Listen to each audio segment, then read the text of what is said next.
आता तुम्हाला प्रश्न पडला असेल की ह्या भडंगला नाव सोनाली का बरं दिले असेल, तर ऍक्च्युअली काय होतं की मी कॉलेजला होते त्यावेळेला सांगलीमध्ये ना की एक सोनाली शेवाळे असं त्यांचं एक भडंगचं नावच होतं, सोनाली भडंग, आणि त्यांचं सरनाम पण सेमच होता. सो मला ही सगळे ना की आता ही प्राजक्ता तर तुम्हाला माहितच आहे की तीही मला सांगायची की त्यांचं सोनाली भडंग खरंच खूप छान आहे वगैरे. सो असा विचार आला माझा एकदम की भडंग करताना ना मला खरंच आधीचा दिवस तो आठवला, म्हणून मी म्हटलं की चला आपण पण एक सोनाली भडंग असं देऊ. आणि आजची आपली रेसिपी पण झणझणीत आहे आणि थोडीफार सांगली टाईप मध्येच आहे. चला तर मग पटकन रेसिपीकडे बघू. कशी वाटली तुम्हाला माझी आयडिया? वाव, चमचमीत झणझणीत कोल्हापुरी भडंग महाराष्ट्रात फारच लोकप्रिय आहे. चहा सोबत, स्नॅक्स, प्रवासात खाण्यासाठी किंवा संध्याकाळच्या छोटे भुकेसाठी असा जास्त काळ टिकणारा स्नॅक्स प्रकारातील पदार्थ म्हणजे काय? आपला भडंग. भडंग हे जरी कोल्हापूरचे खास वैशिष्ट्य असले तरी भारताच्या अनेक भागामध्ये हा पदार्थ तर बनवलाच जातो आणि तितक्याच आवडीने तो खाल्लाही जातो. संध्याकाळच्या छोट्या भुकेसाठी आपण चहा सोबत फरसाणा, चिवडा असे अनेक आपण मसालेदार पदार्थ तर खातच असतो.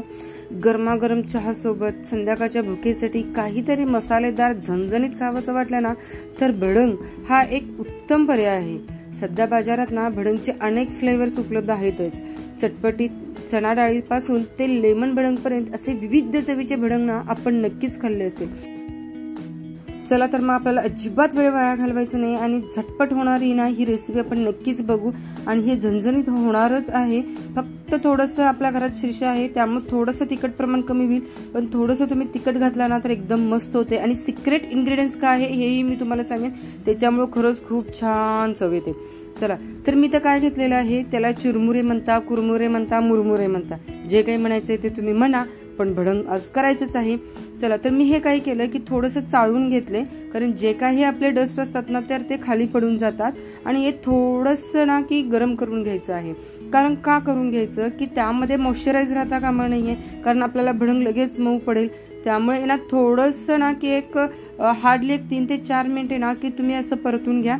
त्यामुळे आपले हे चिरमुरे काय होतात की थोडंसं कडक होतात आणि कुरमुरीत लागतात त्या गोष्टी.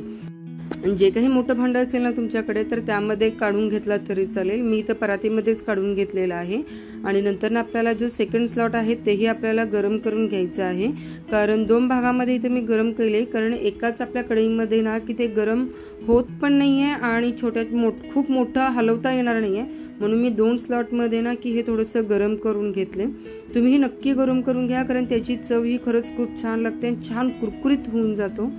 आणि चला तर आता पटकन भडंग बनवू. त्यासाठी मी इथं तेल घेतलेलं आहे. अंदाजे इथे एक 60 ते 70 ग्राम तेल असेल.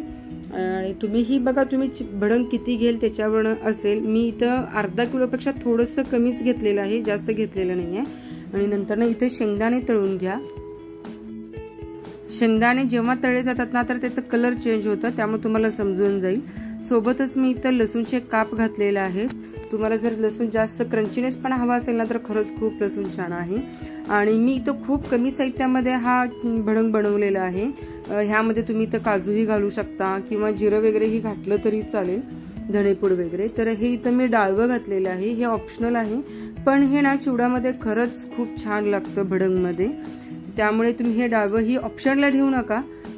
काजू आपण ऑप्शनला ठेवू शकतो. जर काजू आवडत असेल तरीही तुम्ही इथं काजू घातला तरीही खूप छान लागतं. धणेपूड, हळद वगैरे इथं घातले जातात, पण मी खूप कमी साहित्यामध्ये हे भडंग बनवत आहे. नंतर ऍड करा ह्यामध्ये की कढीपत्ता. कढीपत्त्याशिवाय ना की भडंग इम्पॉसिबल. हे सगळे जिन्नस ना की तळून एका प्लेटमध्ये काढून घेतलं तरी चालेल, पण मी इथं काय करते की त्याचमध्ये मी सगळ्याच गोष्टी मी घालत आहे. आणि वरून ना आपल्याला हे चुरमुरे पण मुरमुरेही वरूनच आपल्याला त्यामध्ये घालायचं आहे. त्यामुळे मी हे सगळं एकत्रच करत आहे, कारण खूप कमी वेळामध्ये आपल्याला आणि खूप कमी साहित्यामध्ये बनवायचं आहे. सो इथं तिखट तुम्ही तुमच्या आवडीनुसार तुम्ही घालू शकता. तिखट जास्त आवडतं, कमी आवडतं, झणझणीत हवं असेल ना तर तिखट ऍड करा ह्यामध्ये. थोडं मी श्रीषाचा विचार करून जरा कमीच तिखट घातले, नाहीतर मला तर झणझणीत भडंग खरंच खूप आवडतो. तर त्याच्यामध्ये कांदा, टोमॅटो वगैरे घालून खाल्ला ना तर वाव, खरंच खूप भारी लागतं. तुम्ही तुमच्या चवीनुसार किंवा स्वादानुसार इथं मीठ ऍड करा. आणि नंतर ना इथं आहे पिठी साखर. ह्या स्टेजलाही इथं तेलामध्ये थोडंसं पिठी साखर घाला. आणि नंतर जेव्हा आपलं भडंग पूर्ण तयार होतो ना त्यावेळेला सुद्धा आपल्याला पिठी साखर आपल्याला भुरभुरायचंच आहे. आणि मेन इन्ग्रेडियंट्स हा आहे की बाबा लिंबू. इथं अवश्य नक्की लिंबू पिळा, कारण खरंच त्याची टेस्ट ना एक हाय लेवलला होऊन जाते. नक्की तुम्ही नाही, लिंबू पण ऑप्शनलच आहे, असं नाही की लिंबू पिळायलाच पाहिजे असं काही कंपल्सरी नाहीये, पण एक टेस्ट वेगळीच येते. आणि नंतर असं छान परतल्यावरती ना तर ह्यामध्ये मी इथं मुरमुरे घालून घेत आहे. मला थोडं हे मिक्स करताना जरा अवघडच वाटत होतं, त्यामुळे काय मी केले की ते थोडंसं छान इथं मी थोडंसं मिक्स केलंय. आणि नंतर ना आपण मगाशी परात घेतलेलंच होतं ऑलरेडी, तर म्हटलं की चला परातीमध्ये आपल्याला असं छान मिक्स करता येईल, म्हणून सगळे एकत्र मी एका परातीमध्ये घातले आणि छान मिक्स करून घेतले. आणि ह्याच्यावरती हे पूर्ण तयार झालं ना पूर्ण आपलं भडंग, तर त्यामध्ये ना की आपल्याला पिठी साखर भुरभुरायचं आहे, हे कंपल्सरी करा, कारण ह्याच्यामुळे ना खरंच खूप छान टेस्ट येते आणि भडंगी खरंच खूप छान होतो.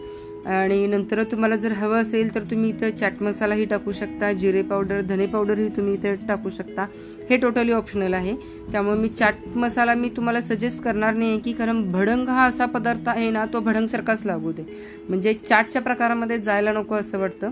आणि जेव्हा जेव्हा तुम्हाला वाटेल की बाबा भेळ करून खावं असं वाटत असेल तर तेव्हा तुम्ही ऍड करू शकता. आणि कांदा आणि टोमॅटो ही वर घाला, मस्त असा फरसाणा घाला, चिंचेचं पाणी घाला, वाव आपली भेळ तयार होईल. नेक्स्ट पार्टमध्ये आपण नक्की करूच. चला तर कशी वाटली रेसिपी नक्की मला कमेंट करून सांगा.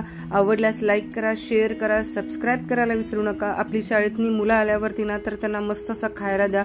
परवा मी बर्फी केलेली होती, त्यामुळे बर्फी आणि चिवडा वाव मस्त. Thanks for watching. See you in next video. Bye bye.